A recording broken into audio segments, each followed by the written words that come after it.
All right. Hey, well, good morning, everybody. I've got 9 o'clock here on the dot, so we're going to go ahead and get started. More people will start to probably trickle in as we go. But I want to start off today. We're talking about procrastination and perfectionism. Last week, we talked about change. And if you missed that, I uploaded that video to YouTube, and it's under 7 minutes.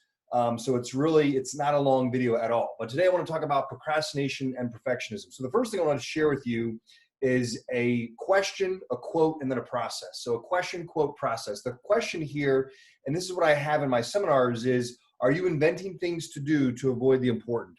And I have this on a little handout. And what I invite you to do is to actually write this down on a Post-it note and place this somewhere where you can see every day. Put this on your laptop, maybe put this in your home office, put this in the mirror in your bathroom, maybe put this on this car steering wheel. Well, if you're driving, if you're not, don't put that there. But I really want you to start to write this question down, and it'll be top of mind. Am I inventing things to do to avoid the important? Because that's really what procrastination is we're putting it off. We're putting off something that's really important, something that we want to actually do. Our brain wants us to do, but we keep putting it off. So are we inventing things to do to avoid the important? I want you to write that down on the question there. Or as a good friend of mine says, hey, are we majoring in the minor? Okay, so have that there. The next thing I want to share with you is a quote. This comes from a gentleman named Dan Sullivan. He says this: the habit of perfectionism paralyzes our ability to make decisions and commitments, while the habit of procrastination paralyzes our ability to take action. Wow. Let's think about that. The habit of perfectionism paralyzes our ability to make decisions and commitments. And you might know of somebody, maybe yourself, right, that they're perfectionists and their ability to make decisions or commitments is very low. Well, I'm not sure. Well, I'll get back to you. And perhaps they maybe never do. So that's something that we really want to look at. Now, the habit of procrastination paralyzes our ability to take action. That's also very key. When we're procrastinating, we're not taking the action that we should. And here's the other thing too I wanted to share with you. Perfectionism is the result of a mental obsession with achieving the ideal. Perfection is the result of a mental obsession with achieving the ideal as a minimum requirement in all situations and areas of life. Procrastination results from the refusal to take action until an ideal result is guaranteed in every situation. And how true is that? I know it's true in my life. I've procrastinated and in terms of writing stuff, writing books and things. And the reason why, it's like, oh, I want it to be a New York Times bestseller. Oh, I want it to be perfect. And I have to remember to myself that, hey, when Stephen King was writing, he was just writing. He was serving as a teacher, and he was living in a trailer with his wife, and he was, I believe he was an English teacher, and he was just writing. He had a lot of stuff written already. And then, he had a book together. And so a lot of times we myself, we want to go from here to that ideal situation. And if we don't have the clear path, or if we don't exactly know how we're going to get there, then we don't take the action because we think the ideal is the minimum requirement. And that's a very key thing that we want to caution ourselves. So one of the strategies I'm going to be talking about, I'm going to give it to you right now, though, is you can write down is the who can help me, not how can I get there. Because a lot of times we want to know the how. What is the exact direct path that I want? And if that direct path is not laid out, then we don't do it. So that's a key thing there, is to have it is ask ourselves is who can help us. So there's the question I want you to write down. Are you inventing things to do to avoid the important? The quote I just read. So now let's take a look at the process. Here's the process. It's a very three-step simple process you can do in under 5 minutes. The first thing is write down 3 things you're currently procrastinating on. It could be, hey, I'm procrastinating on calling a client of mine, and having a sales conversation. Or it could be something personal. Hey, I'm getting ready to move and I'm procrastinating on going through my stuff because I've got, umpteen years of just collecting stuff and I'm just paralyzed at the sight of it, and I don't know where to start. Okay, that's fine too. So you can write that down. Anything that you can think of that you're procrastinating on, you write that down. Okay, top 3 things. The second thing, in the second column, so you could do 3 columns if you want, is write down any obstacles, concerns, or questions. So obstacles, it might be, I don't know where to get started. I don't know what I should do first. That's fine. So just write those down. Any obstacles or any questions, you can have that right there. That'll be the second column. And then the third thing is after you've written that down, any obstacles, concerns, or questions, you start to going to generate some ideas. Your brain is going to start to kick in, because when we see the thing that we're dealing with and we write it down, we take it out of our head and we can see the concerns and the questions, our mind is going to start searching for the ideas. And so what you'll start to notice is you might get a great idea just in this little under 10-minute webinar, or you might get something later on this afternoon. So that's the idea here, is to have this, to be a part of this, to write things down so that you can actually be a person of action, okay? Because procrastination, perfectionism prevents us from taking action. Perfectionism, remember, prevents us from making decisions, from making, the commitments, and procrastination prevents us from taking action, okay?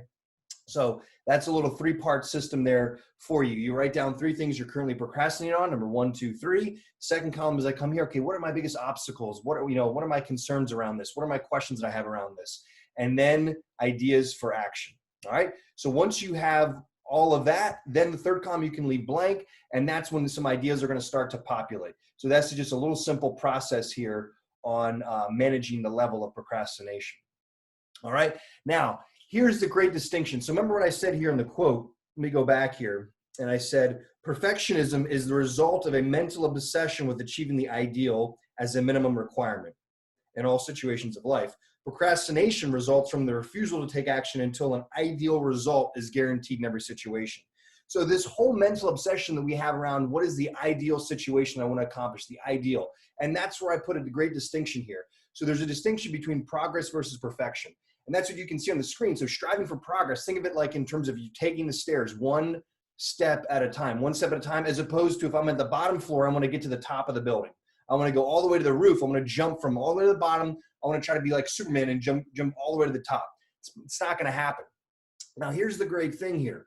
You can see how high you want to go. Okay, if you approach it just as, hey, I'm going to, 80% here. Okay, I'm just going to strive for the 80%. I get to one flight of stairs. Now, you can ask yourself, is that good enough, or do I need to make another pass at it? Maybe I need to make another pass at it, strive for another 80%. And then you can say, man, you know what? Who can help me with this? Oh, that's right. They mentioned that, there was an author in the club that I'm with, and she's written many books. She's a, bestseller. Maybe I can get with her. Maybe she can refer me her publisher, blah, blah, blah. So then you meet with her. So you keep moving up. So that's the idea, is we're striving for progress and not perfection. So it's that one step at a time. So you can apply this in your life. Let's say, for example, a project, you're procrastinating on cleaning out a garage or cleaning out a closet or tackling something like that. Instead of that ideal situation, instead of obsessing with the ideal situation and having the clear path for the ideal situation, just think, okay, where am I going to start? Okay, Eric said, hey, just strive for the 80%. Okay, what would that look like? Okay, let me just get out there and let me just, clear everything. Let me just go through some things, okay? And work on it just a little bit at a time. If you remember from our previous video, the strategy that I had, the 25-5, and if you'd like a copy of this, you can email me. I print these out and I just have it sitting on my desk. This is how I use it every single day. I set a timer for 25 minutes and I work on something. When the timer goes off, I take a 5-minute break, okay? So this is it goes right in line with overcoming procrastination and perfectionism, okay? So having this here for you. All right, so striving for 80%, striving for the progress as opposed to the perfection. All right, last thing here is overcoming procrastination, perfectionism, just some sample ideas here. Just wanted to get through some of these I've already mentioned, but number one, obviously, is interview somebody who's already achieved your project. So this is, again, what I was talking about, and I want you to write this down, is ask who, okay? And then you can ask how. A lot of times we ask, how am I going to get this done? How am I going to get to my desired result? How am I going to grow my business? How am I going to get to more sales? How am I going to, move out of my house? How am I going to sell my house? A lot of times we're asking the how, and that's good to ask that, but more importantly is the who. Who can help me? Okay, who's the person that could come in and help me organize and clean things up? Who's the person that could put my house up for sale in the market? So that's the idea, is when we start asking who, we get out of ourselves and our own limitations, and we start to work and collaborate with others and people that have strengths that comes real easy for them, and for us maybe it comes hard for us. So that's why it's so important to ask the who when we're overcoming procrastination and perfectionism. Another one here is time blocking. So if a time block, and especially now, a lot of us are from home, a lot of us working at home. Okay, I know in the morning, okay, before anybody gets up and before the kids get up, I know I've got like, from 6 o'clock in the morning to 8 o'clock where I can really crank on something. Okay. So if I block that time out before maybe the office, wants to get a hold of me, if I block that time off, let's say from 6 to 8 a.m., that's the time that I can devote, let's say, to writing. Let's say that you want to write, to do that. Okay. I want to write a book, but yet I'm working a full-time job and I have a family. Hey, that's great. But let's see where you can realistically block off some time to make that a reality. Maybe you don't block off 2 hours, maybe you block off just 1 hour and you stick to it and you protect that time. When you have that, that helps you then overcome this idea of procrastination and perfectionism. Okay. And then the 25-5 method, which is what I just mentioned. All right. And the last thing here for you, it's already, oh my gosh, already 9:10, is the two types of pains. Yes, there's a little bit of pain of discipline in terms of to get things done, to get the momentum going, right? But it's a lot less painful than the pain of regret, than looking back and saying, oh my gosh, I should have done that. I wish I could have done that. What happens sometimes is we shoulda, coulda all over ourselves. Okay. So don't shoulda, coulda all over yourselves. All right. Some of you got that. Okay. All right. But that's the idea there. So you've got some of the tools, you've got some of the strategies, you've got the process on how to make it happen, on how to overcome procrastination and perfectionism. I will see you next week. Next week, we'll be talking about, I'm not exactly sure yet. I've got to think about that, but we're going to have a great session next week as well. If you like these sessions, please email me. Let me know that you like them. I'm going to put them up on YouTube as well so that you can have, as a recap, you can use these for lunch and learns at your office. My name is Eric Papp, reminding you to have gratitude for your past, have joy for your present, and have hope for your future. Thanks a lot, and go out and make it an amazing day.